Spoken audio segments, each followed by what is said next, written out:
मुझे लगता था इतने बड़े ड्रामे के बाद ये लोग शादी कैंसिल कर देंगे, लेकिन अजीब लोग हैं, शादी के लिए मजीद जल्दी मचाए जा रहे हैं।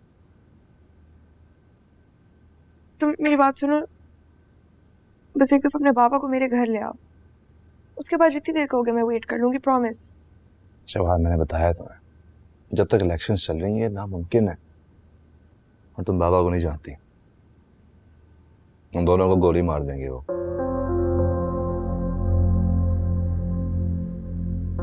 हम निकाह कर लेते हैं। हाँ, निकाह के बाद बाबा के पास और कोई चारा नहीं रहेगा सिवाय मैं कबूल करने के लिए। असद, कोर्ट मैरिज तो मैं हरगिज नहीं करूंगी। लानी तो तुम्हें मेरे घर बाराती होगी।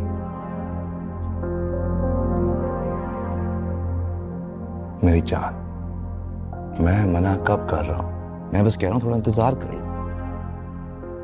तो फिर अब तुम भी थोड़ा सा इंतजार कर लो। मैं फिलहाल घर जा रही हूँ, अब कल मिलेंगे। एक मिनट, असद जल्दी से मिसेस असद बन जाओ, मुझसे और इंतजार नहीं होगा। असद, मैंने जो कहना था मैंने कह दिया, आगे जो कुछ करना है वो तुमने करना है।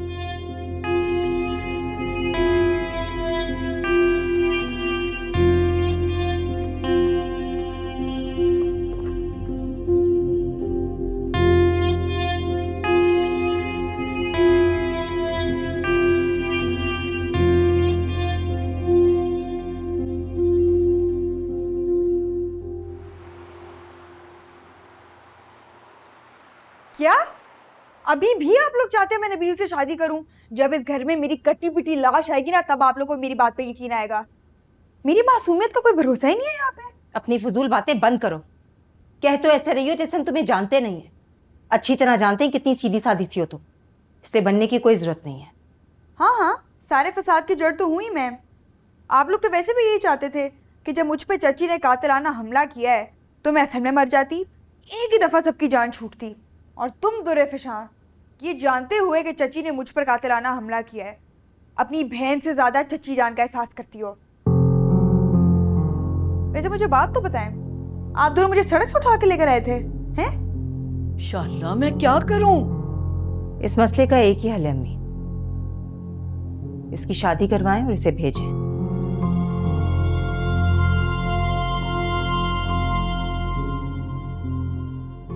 अगर शादी करवा सकती हो तो करवा के दिखाओ, मान जाऊंगी।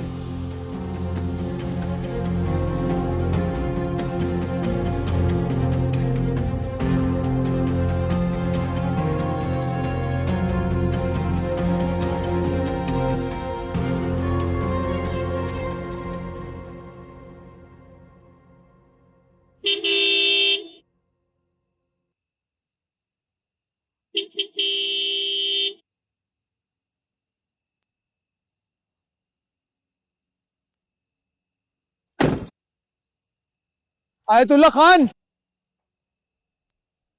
अरे कहाँ हो भाई? दरवाजा खोलो। चल चल, जो भी है, निकाल, जल्दी निकाल, वरना गोली मार दूंगा। आराम से आराम से आराम से। ये मोबाइल मैं दे रहा हूँ, मोबाइल जल्दी कर। बैग भी दे। बैग में कोई बैग दे, तुझे गोली मार दूंगा। भाई वॉलेट में पैसे हैं, मोबाइल भी दे, बैग में कुछ नहीं है। मैं कह रहा हूँ ना कुछ नहीं है भाई।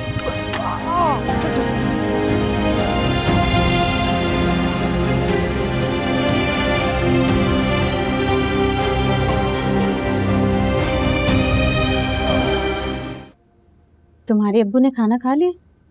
जी। तुम भी मुझसे नाराज रहोगे?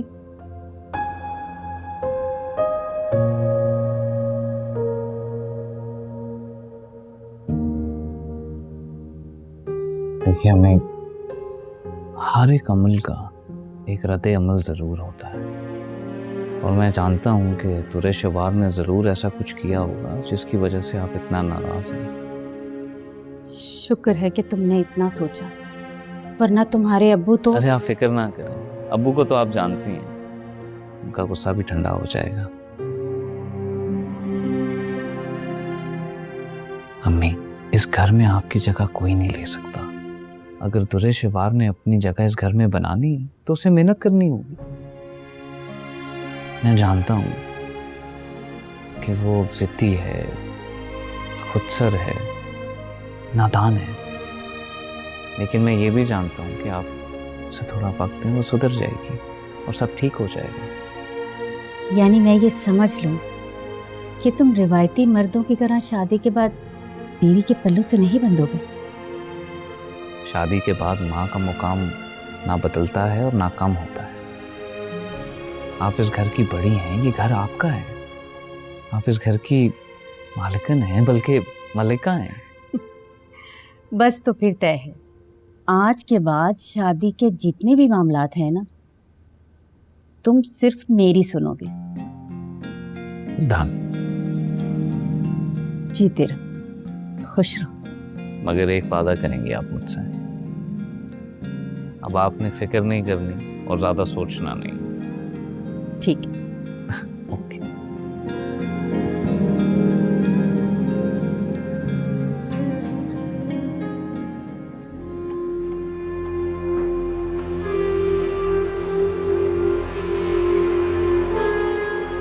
अब मैं ऐसा क्या करूं कि दुरे शहवार खुद ही इनकार कर दे?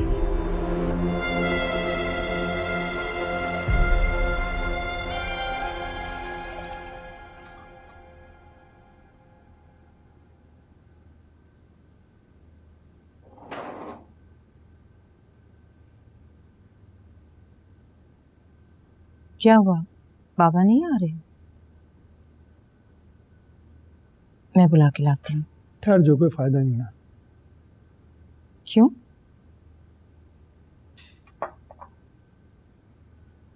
इस क्यों का जवाब तुम जानती हो।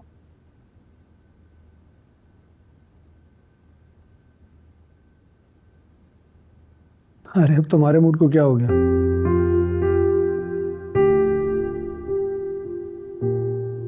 बाबा के लिए परेशान हूँ। दुर्फिशा,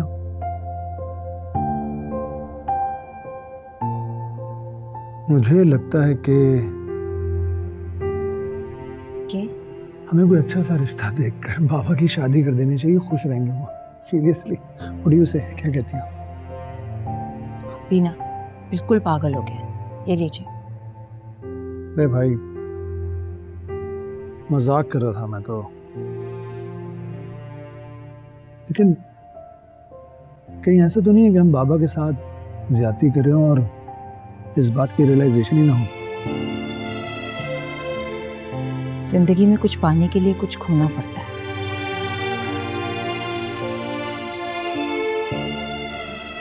एक साल के बाद ये वक्त भी गुजर जाएगा। एक साल? चलो निकालो न खाना।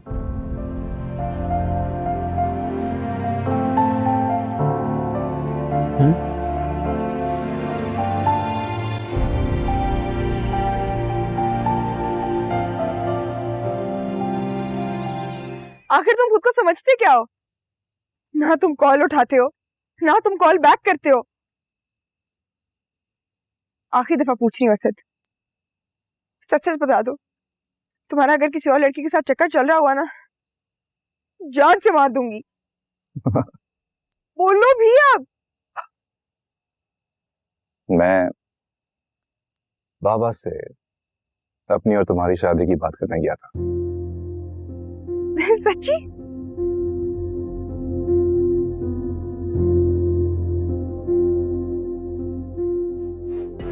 तुम्हारी कसम। वो मान गए हैं? मानना तो पड़ेगा उनको, इसीलिए मैं कह रहा हूँ जल्दी से निकाह कर लो मुझसे। बाद में उनके पास कबूल करने के सिवा और कोई चारा नहीं रहेगा। हैप्पी ना? राइट। या गुड। अंदर चलें, ठंड हो।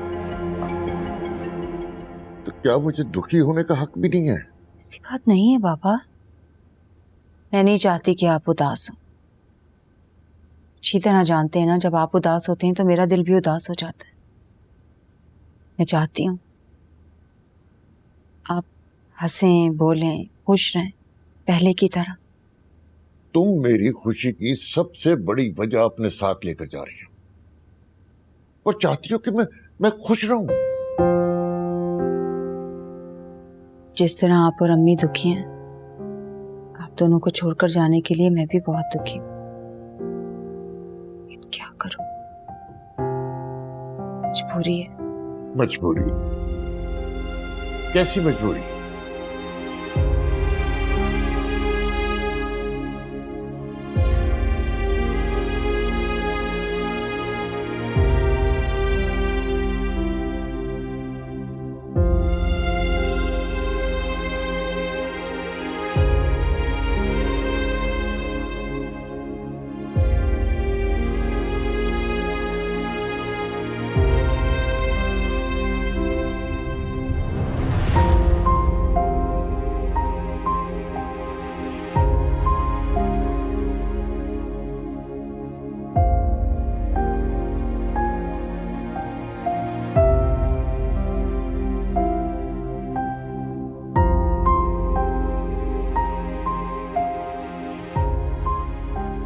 मैं तुम्हें कोई फॉल्स होप नहीं देना चाहती। तुम्हारे माँ बनने के चांसेस ना होने के बराबर।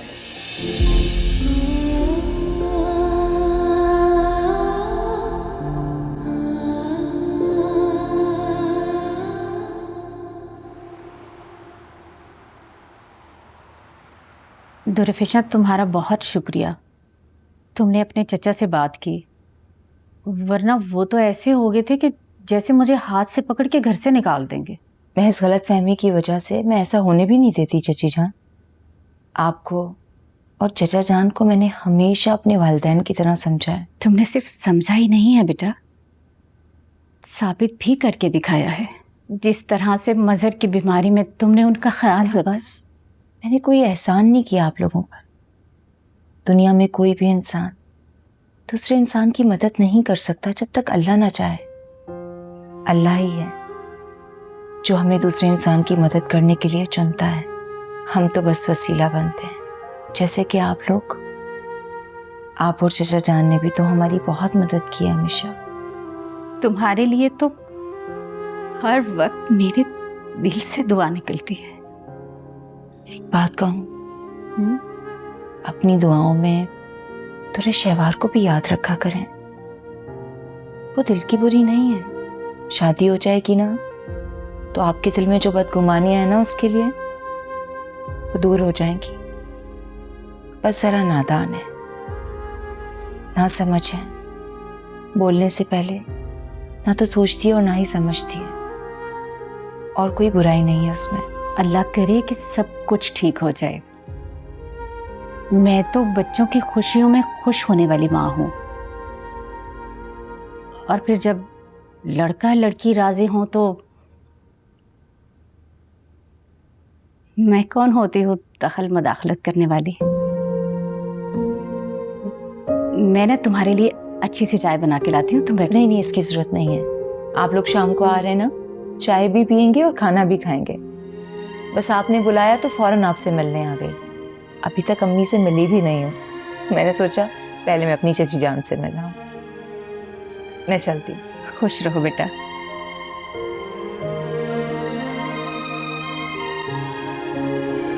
तुम्हारे साथ मोहब्बत और इज्जत अपनी जगह, लेकिन तुम्हारी बहन को मैं इस घर में नहीं आने दूंगी।